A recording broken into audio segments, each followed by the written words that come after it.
I accidentally visited the best BMW dealer to check out a car, and they told me to take the X3 for a test drive and honestly say how the car is, how it drives, and how it feels inside. Since I always speak honestly, I couldn't resist. Let's see what this car is all about. In my opinion, it's a typical city car, more suitable for girls or young people because of its compact size. I'm sure it will fit into all parking spaces. Overall, its design is not bad. Let's see what we have in the back. And in the back, we generally have quite a lot of space. That is, I fit comfortably right here. You see, right, even though I am 185 centimeters tall, well, I would still feel quite comfortable here. Of course, I wouldn't want to drive to Crimea or some super long distance like that. But on the other hand, remember how our parents used to get around in their old cars, and everything was fine. So let's not get too spoiled. Let's look at the trunk. How is it? Well, it should be decent, judging by the appearance. And indeed, there is plenty of space here. But some speakers, my favorite Bowers 802 and D4, definitely won't fit in here. 2 of them. However, one will certainly fit. What do we have next here? A full-sized wheel. Looks pretty good. By the way, the tire is Maxxis. No way, they started making tires for cars.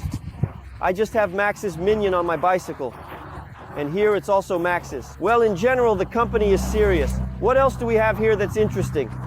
These buttons, my friends. Well, in the Mercedes, they are much better. They are bigger. Here they are kind of small. I think it's easy to miss them. But not this time, friends. Do you see why it doesn't close? By the way, this is a feature of this car, and actually of all cars, because it is running. If we press this button with the lock, it won't close. But if we press one, everything will work out for us. So here we have the X-Drive model with all-wheel drive and a 2-liter diesel engine. Remember the song My Diesel Power? Who sang it? Prodigy, of course. Let's see what else we have here. And what else could we have?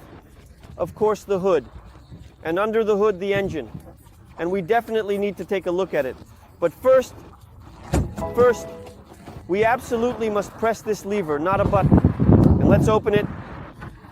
Let's open the hood and see what's under it. Well, you know, a small engine. I once had an Opel Insignia, also a 2-liter turbo diesel. In my opinion, it was somewhat bigger. Moreover, it looked more impressive.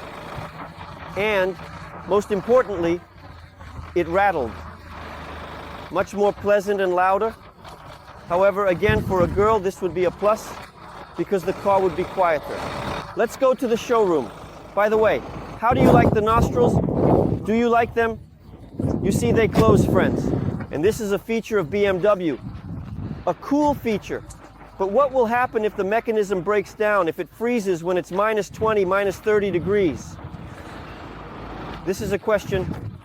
By the way, the M badge. Friends, well, you can criticize me or you can praise me, but I will say this. But that's not true. What kind of M is this? Really, what kind of M is this? Honestly, if I had such a car, I would scrape off this badge because I would be ashamed to have such an amazing, luxurious emblem when at the back we have such an extremely small 2D number. We've already said what that means. A 2-liter engine. What kind of M is this? It's funny.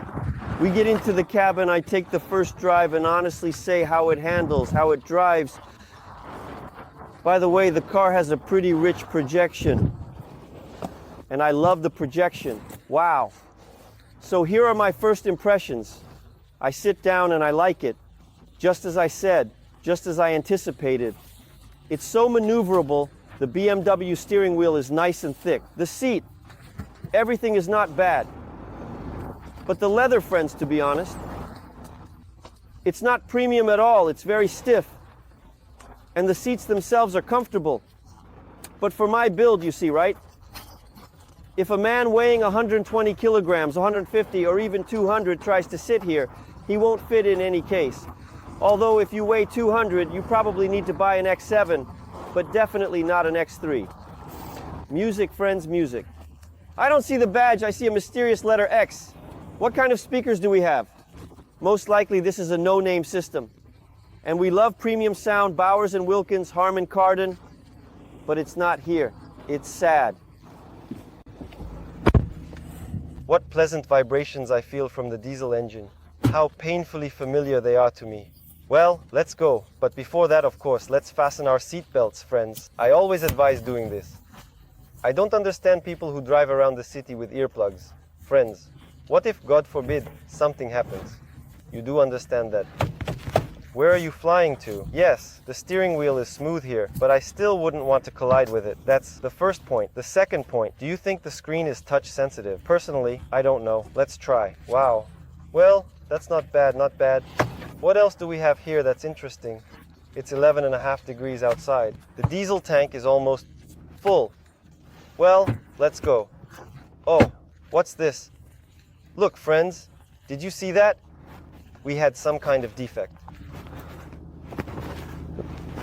Let's hope it straightens out. Well then, go, go, go, as they said in StarCraft. We took the wheel, shifted the gear. Oh, our hood is open. Can you imagine, friends? And good job. The car is smart and reminds us. So, we put it in park. Now okay, where's the handbrake? Ah, here it is, the handbrake. Got it. It should release automatically, right?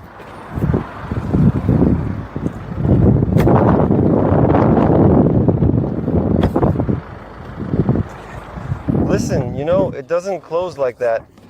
I'll have to unfasten it again, like, you know, shut it tightly again. Find the lever around here. Just pop it. Yes. No, well, in a Mercedes, everything is not done like this. There, the latch comes out properly and you can close everything easily, right? But here, you have to reach somewhere to look for something.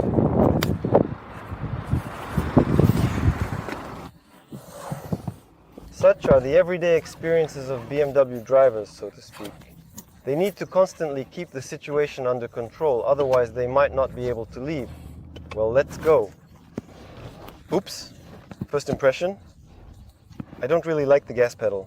Right off the bat, it feels kind of, well, not sluggish, but when you press the pedal, the car doesn't respond immediately. The turning radius is decent. This is very good. You see, I immediately determined that the car would be quite maneuverable in the city. This is a definite plus, a huge plus for future drivers of this machine. We have a black ceiling here. Unfortunately, it's not Alcantara. There's no panorama. Everything looks quite decent. The projection looks very interesting indeed. It doesn't get in the way directly. People step aside, immediately see the BMW, and think some wild man is driving. Because you know who typically owns this brand. A serious guy who loves to go full throttle. Honestly, to be honest, I don't really like how it drives, despite the fact that the 2-liter diesel should, let's say, already be showing quite decent performance characteristics, in my opinion. But here it disappoints me a little. Well, probably because the car is a bit heavy, although it accelerates quite well overall. But again, friends, compared to what? If we are talking about more serious cars, like the X3 with a 3-liter engine, then undoubtedly the 2-liter looks quite unimpressive in comparison. Well, maybe for a girl or a young guy as a first car. Well, actually, no. You shouldn't buy such a car as your first one after all. Well, you understand that it is very easy to bring it into an improper condition. Therefore, for your first cars, I recommend always getting something with an automatic transmission, but not too expensive. After all, I would feel sorry for this car. Overall, it handles quite well on the road. It turns quite tightly. The steering wheel is informative. I like it. The handling is good. I have nothing to complain about overall. The seating position. Again, friends, what can I say about this? It's somewhat semi-commanding. It's clear that this is not a sedan, obviously. Yes, I am Captain Obvious. And the visibility is quite good. What about the overall view? The windshield, it seems to me, has a bit limited space. So I feel like I want to move a little closer and get more information from here. The side mirrors are excellent. I would even say it's overkill. They are very large. I've driven cars with small mirrors all my life. Basically, I'm used to it. These are more than enough for me, and for anyone, I think they are just perfect. So, a 50-kilometer speed limit. you'll get all the information you need about it. Well, however, the rear view mirror itself is good, but the compartment there is so small, so to speak. Well, it's completely unclear what's happening back there. So, where have we arrived? Is this a dead end? This star, the monument, everything as it should be. Therefore, undoubtedly, if you are reversing, you should rely on the camera. Although rear view mirror visibility is important to me, I know very few cars that can meet this criterion. It will definitely be the S-Class. The 221 is much better. The 222 is worse. If we take such a car layout, the so-called crossovers, they generally and usually all have very poor visibility overall. But there are cameras, right? Friends. So why do you need this mirror? I've already seen how it was in Uzbekistan, and you know how people drive there. They don't use this mirror at all. They have a camera in the back, and the entire image is immediately transmitted to this mirror. And you are kind of looking not at the reflected information, but just straight from the camera. But, as I noticed, there is a downside to this solution, and it is quite serious because the camera is located at the end of the bumper, right? And this mirror, it can capture more data, a larger radius, so it can also cover the sides at an angle. Therefore, after all, you shouldn't give up on such mirrors. Please write in the comments what you think. What can I say about the sound insulation? Well, of course, I can hear the wheel arches. It's not perfect here. Let's drive. Wait, stop. What do we have here? Let's go right. Not perfect sound insulation. I want to again, well, probably. So what? You hear me, right? The engine turned off. This is a feature of all modern cars, the start-stop system, which cannot be easily disabled. You should probably find a button somewhere around here, and it will turn off, but only while driving. The next time you get into the car, it will start working again. Personally, I don't like the start-stop system. I understand that it's about saving fuel, emissions, and all that. But I prefer just pressing the pedal, pushing it to the floor, and having the car stop. That's probably not the case here. I'll quickly go over these compartments. Everything is done quite well, but again, it's not outstanding. It's definitely not top-notch. Don't expect any luxury or polish. BMW has a very convenient footrest for the left foot. You can't see it, but trust me, it's really comfortable. You can rest your left foot against the door handle, sit back, and enjoy a long drive comfortably. There are a lot of cars. This point is often overlooked, especially with Ford. Even if we take something like a Mondeo, you really have to tuck your legs in and press your knees together. All of this is so uncomfortable. BMW, even in the 3 Series. By the way, I really like the third model. I believe that in its class, it is one of the benchmarks in terms of overall performance, particularly in handling. Regarding the layout, even in the 3 Series, I have to honestly say that, despite not liking BMW, this is a cool feature, done really well. Even in a Mercedes, you don't get this kind of freedom for your left leg.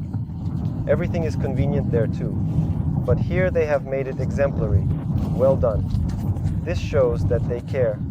The same thing I can say about this panel, which smoothly looks at you, and you get reliable information. Brakes. Brakes. I just used them. Yes. And not bad, you know, it stopped so smoothly. I liked it. At first it wasn't exactly a rejection, but I didn't really like it. But now you know, for how much does it cost? Wow! The gas pedal is not very responsive. Honestly, I have to say it. Again, whether in the parking lot or while driving, that's all. I pressed a little. You need to get used to it. This is not very good. Here is a short test drive for you. I hope you enjoyed it. If you like the format, write in the comments, and we will continue to make similar content. All the best. Goodbye. Remember how in the Columbo movie he kept coming back? Well, I'm going to make a similar comeback regarding the music. I just listened to it, and it's not outstanding at all, not even a little bit. It's fine for girls, but for those who love great, high-quality audio, it definitely needs to be replaced. And there are no gestures like these. Useless. What's the plus? Well, what can I say? By the way, there are no soft closed doors, but what kind of soft closed doors would you expect here? This is an X3, not a BMW 7. To summarize for the last time, like Colombo for the third time, it's a good car. It is made comprehensively. It is evident that the German engineers aimed to create a highly complete product that would satisfy almost all consumer groups. Personally, it doesn't satisfy me because I am a discerning user, but for most people, yes, yes, yes, and yes again. Drives well overall, decent sound insulation, comfortable, convenient interior, a 2-liter diesel. What more do you need? Well, change the music and the wheel arches. Soundproof them, and you'll be happy.